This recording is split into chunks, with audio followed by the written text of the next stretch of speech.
তো সোশ্যাল মিডিয়াতে একটা ভিডিও খুব ভাইরাল হচ্ছে যে আমাদের বিধান অধিকারী তার দাদা বিভু অধিকারী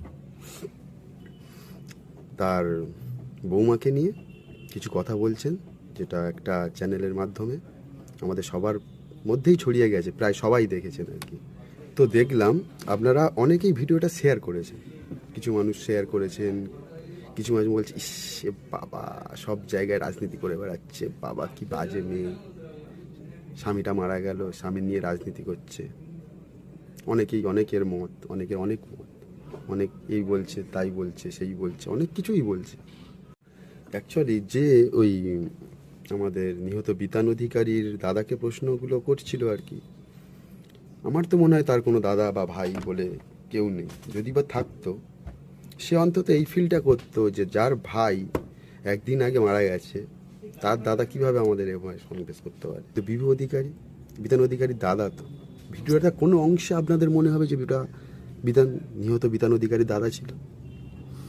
কোনো অংশে দেখে মনে হবে তার মধ্যে কোনো দুঃখ তার চোখে মুখে ধরা পড়েছে কি তার ভাইয়ের জন্য?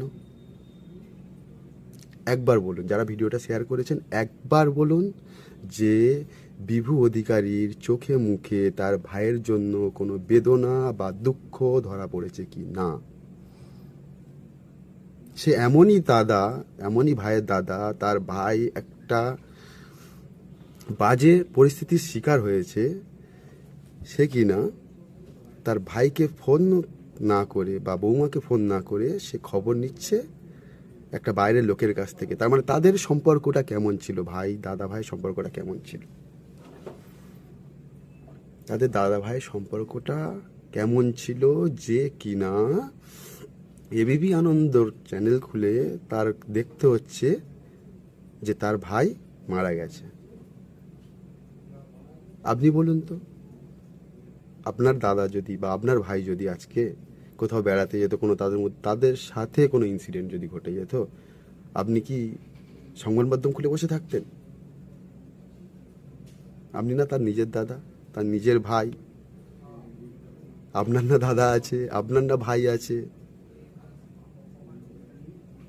আপনি চুপ করে বসে থাকতেন তাই তো? দেখতেন সংবাদ মাধ্যম খুলে যে হ্যাঁ আমার ভাইটা মরেছে কিনা নিশ্চিত হতেন তাই তো?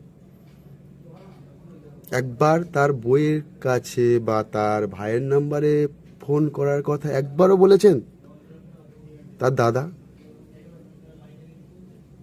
কিসের দাদা? এরকম দাদা থাকার থেকে না থাকা অনেক অনেক অনেক ভালো। যার এরকম দাদা আছে